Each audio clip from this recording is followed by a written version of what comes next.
പിതൃസ്മരണയുടെയും വിശ്വാസത്തിന്റെയും നിറവിൽ ഇന്ന് കർക്കിടകവാവ്.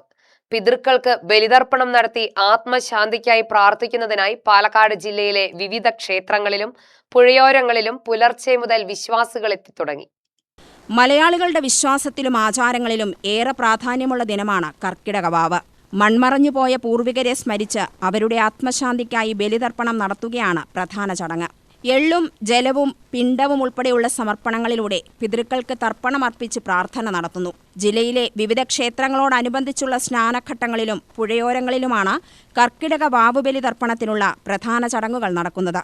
കർക്കിടക വാവ് ദിനത്തിൽ പുലർച്ചെ 3 മണി മുതൽ തന്നെ ബലിതർപ്പണം നടത്തുന്നതിനായി സൗകര്യങ്ങൾ ഒരുക്കിയിട്ടുണ്ട്. കർക്കിടക മാസത്തിന്റെ പ്രത്യേകതകളും വാവുബലിയുടെ ആചാരപരമായ പ്രാധാന്യവും കൂടിച്ചേരുന്നതോടെ ക്ഷേത്രങ്ങളിലും പുഴയോരങ്ങളിലും പുലർച്ചെ മുതൽ പ്രത്യേക അന്തരീക്ഷമാണ്. പിതൃക്കളുടെ ഓർമ്മകൾക്ക് മുന്നിൽ പ്രാർത്ഥനകൾ അർപ്പിച്ച് ആയിരങ്ങളാണ് ബലിതർപ്പണത്തിനായി എത്തുന്നത്. മഴക്കാലമായതിനാൽ പുഴകളിലും ജലാശയങ്ങളിലും ഇറങ്ങുന്നവർ അതീവ ജാഗ്രത പാലിക്കേണ്ടതുണ്ട്. കർക്കിടക വാവ് ദിനത്തിൽ ബലിതർപ്പണത്തിനായി ജലാശയങ്ങളിലേക്ക് വലിയ തോതിൽ ആളുകൾ എത്തുന്നതിനാൽ സുരക്ഷയ്ക്ക് പ്രത്യേക പ്രാധാന്യമുണ്ട്. പുഴയോരങ്ങളിലും സ്നാനഘട്ടങ്ങളിലും എത്തുന്നവർ അധികൃതരുടെ നിർദ്ദേശങ്ങൾ പാലിക്കണം. UTV news, Palakkad.